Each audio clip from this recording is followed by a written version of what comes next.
So with the brand new update, Tycoon just added in the Stryker M-SHORAD, and the big question is this thing actually worth its Robux, and is it good enough to actually be a boxer replacement? Well, I'm gonna be honest straight away, this vehicle doesn't really have much competition. I can already assume it's gonna be the best ground vehicle in this game. However, its starter statistics are going to be 1600, and its speed is going to be 60. However, when you max it out, it's going to be having a health of 2080 and a speed of 78. But anyway, before we start the damage test, make sure to join the Discord server. There are lots of giveaways going on as we speak. So firstly, one of the strong sides about this vehicle is going to be its autocannon and the machine gun, because if you combine their DPS against really any ground vehicle, you'll be able to absolutely destroy them without really any trouble, to be honest. Now against the tanks right here, when I test against the Abrams X, it's gonna be able to pretty much leave it at 3% after its ammunition runs out. And keep in mind that this vehicle does also use guided missiles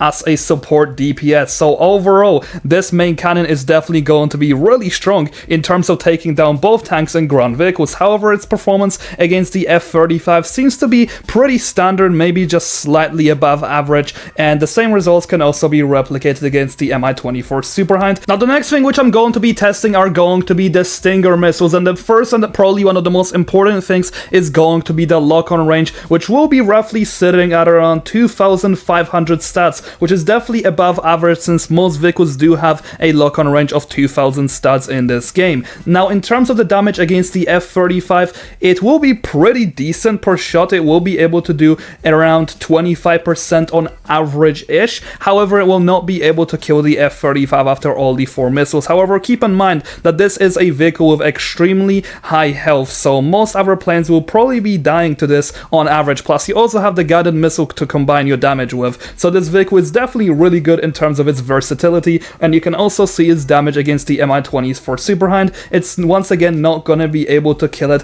However, it will come pretty damn close, and once again, most of our helicopters have a lot less health. And now lastly, taking a look at the wire-guided missiles, and these are gonna be pretty interesting because their overall damage against air units is obviously going to be average. You're gonna be able to one-shot most planes. However, keep in mind the only reason I one-shotted the F-35 over here is simply because it is not flying. However, the Super Hind on average will basically get one-shotted, and same with pretty much every single other helicopter. However, its overall damage values against ground vehicles are going to be a little bit worse, and you won't be able to kill the Lavat after hitting it with even 2 of these guided missiles, and the same performance can also be replicated against the Abrams X. So from what I'm understanding, these guided missiles are just going to be a bonus DPS more than anything else. They're not going to be insanely overpowered on their own. However, they will be working as a combination with the autocannon and the machine gun. So in conclusion, this vehicle is definitely not the best at a certain role. However, it is good at everything, just like all of us have wanted out of a Game Pass ground vehicle. So in conclusion, I think this vehicle is just really good and definitely worth the price